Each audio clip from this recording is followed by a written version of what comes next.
श्री बाला कामेश्वर धाम की जय। श्री सद्गुरुदेव भगवान की जय।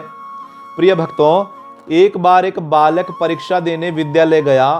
टीचर ने उस बालक के सामने जैसे ही क्वेश्चन पेपर और आंसर शीट रखी तो उस बालक ने उस आंसर शीट को अपने डेस्क के नीचे छुपा लिया, क्योंकि वो बालक घर से ही एक नकली आंसर शीट पर सारे के सारे प्रश्न सही सही लिख के पहले से ही ले आया था। अब परीक्षा जब पूरी हुई तो उस बालक ने वो आंसर शीट टीचर को देना चाहिए। टीचर ने लेने से मना कर दिया कि ये चलेगी नहीं, किसी काम की नहीं है। लेकिन बहुत रोया, गिड़गिड़ाया, टीचर को लेना पड़ी वो आंसर शीट। अब वो आंसर शीट आगे प्रिंसिपल के पास पहुंची।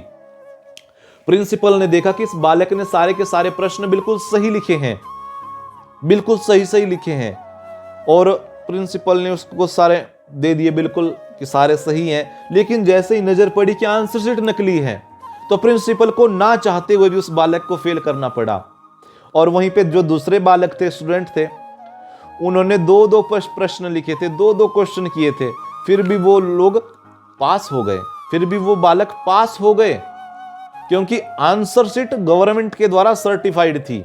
और इस बालक के सारे क्वेश्चन सही होते हुए भी फेल हो गया, क्योंकि आंसर शीट नकली थी, सर्टिफाइड नहीं थी। भक्तों, इस कहानी से बहुत बड़ी शिक्षा मिल रही है हमको। क्या? कि जब तक हम गुरु प्रदत्त भजन नहीं करेंगे, मनमाना भजन करेंगे, तब तक ठाकुर जी प्रसन्न नहीं होने वाले, तब तक महादेव प्रसन्न नहीं होने वाले।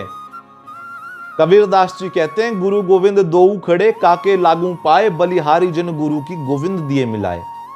गुरु का कार्य होता है हमें गोविंद से मिलाना। गुरु दीक्षा इसीलिए तो ली जाती है, वही गुरुदेव ही तो हमारा संबंध परमात्मा के साथ सुनिश्चित करते हैं। और जिनके कोई गुरु नहीं होते, हमारे यहां उनको निगुरा कहा जाता है। इसलिए जितना जल्दी हो सके नाम दान लीजिए, जीवन का कोई भरोसा नहीं है कब समाप्त हो जाए। और वैसे भी हमारे गुरुदेव तो कहते हैं कि शिष्य दो प्रकार के होते हैं, एक देसी घी के दीपक की तरह और एक मिट्टी के तेल की तरह। जलते दोनों हैं, मिट्टी का तेल भी जलता है और देसी घी भी जलता है।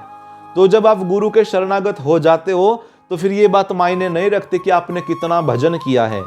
जब आप गुरु के शरणागत हो तो फिर ये बात भूल जाइए, आपने भले ही भजन कम किया है, जो मिट्टी के तेल वाला दीपक होता है वो भी जलता है, भले ही 5 मिनट के लिए जलेगा, पर जलेगा जरूर। इसलिए कोई भी व्यक्ति यदि गुरु की शरण में है तो आप निश्चित मानिए उसका कल्याण भी होगा, ठाकुर जी उससे प्रसन्न भी होंगे। लेकिन जो लोग मनमाना भजन करते हैं, जिनके कोई गुरु नहीं है, जिनका जीवन संत विहीन है, उनका कल्याण नहीं हो सकता, किसी भी कीमत पर कल्याण नहीं हो सकता। ये बात बिल्कुल आप पक्की कर लीजिए। जय श्री कृष्णा, जय बिहारी जी की। श्री बाला कामेश्वर धाम की जय। सद्गुरुदेव भगवान की जय।